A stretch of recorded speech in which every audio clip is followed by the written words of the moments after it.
السلام علیکم ورحمۃ اللہ وبرکاتہ۔ آج کی اس ویڈیو میں آپ کو بتانے والا ہوں شب قدر کی نماز کا مکمل طریقہ، A to Z جانکاری آپ کو بتاؤں گا، سلام پھیرنے سے لے کر نیت کرنے تک۔ اس کے بعد تمام چیزیں بتانے والا ہوں، ساتھ ہی ساتھ اس کی فضیلت بھی بتاؤں گا، کس طریقے کی فضیلت ہے۔ سب سے پہلے تو آپ یہ جان لیجئے، اس نماز کے پڑھنے والوں کے حق میں فرشتے جب دعائے مغفرت کریں تو یہ آپ کے لیے کتنی باعث فخر کی بات ہے۔ آپ حضرات اس نماز کو بالکل بھی نہ مس کریں۔ اس کے بارے میں فرمایا جاتا ہے کہ نبی کریم صلی اللہ تعالی علیہ وسلم جب نماز پڑھا کرتے تھے تو رمضان کے 2 عشرے میں اتنی عبادت نہیں کیا کرتے تھے جتنی عبادت رمضان کے 3 عشرے میں کیا کرتے تھے۔ رات بھر نمازیں پڑھا کرتے تھے۔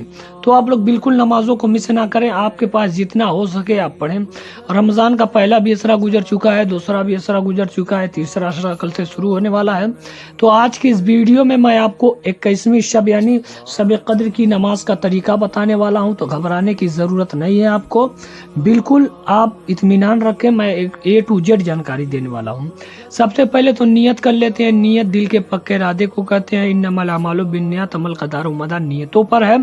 کس طریقے سے نیت کریں گے میں آپ کو بتا دے رہا ہوں۔ نیت کی میں نے 2 رکعت نماز شب قدر کی نفل واسطے اللہ تعالیٰ کے، منہ میرا کعبہ شریف کی طرف، اللہ اکبر۔ اس کے بعد اب آپ کو سب سے پہلے ثنا پڑھنا ہے، سبحانک اللہم و بحمدک و تبارک اسمک و تعالی جدک و لا الہ غیرک۔ اس کے بعد پھر آپ کو ایک بار الحمد شریف پڑھنا، الحمدللہ رب العالمین الرحمن الرحیم مالک یوم الدین، ایاک نعبد و ایاک نستعین اہدنا الصراط المستقیم صراط الذین انعمت علیہم غیر المغضوب علیہم ولا الضالین۔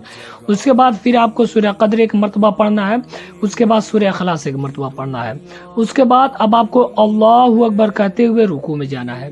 جب آپ رکوع میں جائیں تو سب سے پہلے رکوع کی تسبیح پڑھ لیں، سبحان ربی العظیم سبحان ربی العظیم سبحان ربی العظیم۔ اس کے بعد اب آپ کو سمیع اللہ لمن حمیدہ کہتے ہوئے کھڑے ہو جانا ہے۔ اس کے بعد پھر اللہ اکبر کہتے ہوئے سجدے میں جانا ہے۔ اب جب سجدے میں چلے جائیں تو سب سے پہلے سجدے کی تسبیح پڑھ لیں، سبحان ربی الاعلیٰ سبحان ربی الاعلیٰ سبحان ربی الاعلیٰ۔ اس کے بعد پہلا سجدہ کر لیں، پھر دوسرا سجدہ کر لیں، سبحان ربی الاعلیٰ سبحان ربی الاعلیٰ سبحان ربی الاعلیٰ۔ اس کے بعد پھر اللہ اکبر کہتے ہوئے کھڑے ہو جائیں۔ اس کے بعد سب سے پہلے الحمد شریف پڑھنا، الحمدللہ رب العالمین الرحمن الرحیم مالک یوم الدین، ایاک نعبد و ایاک نستعین اہدنا الصراط المستقیم صراط الذین انعمت علیہم غیر المغضوب علیہم ولا الضالین۔ اس کے بعد آہستہ سے آمین کہہ لیں۔ اس کے بعد پھر ایک بار سورہ قدر پڑھنا ہے۔ اس کے بعد پھر آپ کو قل ہو اللہ احد پڑھنا ہے، پھر اللہ اکبر کہتے ہوئے آپ کو رکوع میں جانا ہے۔ جب آپ رکوع میں چلے جائیں تو اس کی تسبیح پڑھ لیں، سبحان ربی العظیم سبحان ربی العظیم سبحان ربی العظیم۔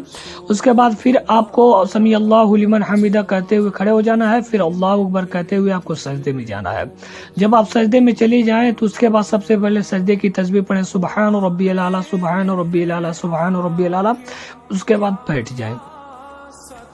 اس کے بعد اب آپ کو دوسرا سجدہ کرنا ہے۔ اس کے بعد اب تشہد میں بیٹھ جانا ہے۔ سب سے پہلے تحیات پڑھنا ہے، التحیات للہ والصلوات والطیبات والسلام علیک ایھا النبی ورحمۃ اللہ وبرکاتہ، السلام علینا وعلی عباد اللہ الصالحین، اشہد ان لا الہ الا اللہ، پنگلی اٹھانا ہے، واشہد ان محمدا عبدہ ورسولہ پہ نیچے کر لینا ہے۔ اس کے بعد پھر آپ کو درود ابراہیمی پڑھنا ہے، اللہم صلی علی محمد وعلی آل محمد کما صلیت علی ابراہیم وعلی آل ابراہیم انک حمید مجید، اللہم بارک علی محمد وعلی آل محمد کما بارکت علی ابراہیم وعلی آل ابراہیم انک حمید مجید۔ اس کے بعد اب آپ کو دعائے معصورہ پڑھنا ہے، رب اجعل لی مقیم الصلاۃ من ذریتی ربنا تقبل دعاء ربنا اغفر لی ولی والدی وللمؤمنین یوم یقوم الحساب۔ اس کے بعد السلام علیکم کہہ کے ایک طرف سلام پھیر دینا، اس کے بعد دوسری جانب السلام علیکم کہہ کے سلام پھیر دینا ہے۔ اس کے بعد اب آپ کو وہیں بیٹھ کر 70 مرتبہ درود شریف پڑھنا ہے۔ 70 مرتبہ جب آپ درود شریف پڑھ لیں تو یہ 2 رکعت نماز مکمل ہو گئی۔ اب اس کی فضیلت کیا ہے میں آپ کو بتا دیتا ہوں۔ اللہ تعالیٰ اس نماز کے پڑھنے والے کے حق میں فرشتے بھی دعا کرتے ہیں، اس نماز کے پڑھنے والے کے حق میں فرشتے دعا کرتے ہیں، تو اس نماز کو مس مت کیجیے گا۔ اب اسی طریقے سے سیم آپ کو دوسری نماز پڑھنی ہے، نیت سیم رہے گی، بس اس میں فرق کیا ہے کہ آپ کو سورہ اخلاص جو ہے 3 مرتبہ پڑھنا پڑے گا، باقی سب سیم ہی کرنا پڑے گا۔ اور اس کی فضیلت کیا ہے وہ بھی میں بتا دیتا ہوں، یہ گناہ کے بخشش کے لیے بہت مفید ہے۔ اس 2 رکعت کو ضرور پڑھیں۔ اس کے بعد اللہ تبارک و تعالیٰ کی بارگاہ میں گریہ وزاری کریں، اور نبی کریم صلی اللہ علیہ وسلم آخری عشرے میں زیادہ تر عبادت کیا کرتے تھے عام دنوں کے مقابل۔ تو حضرات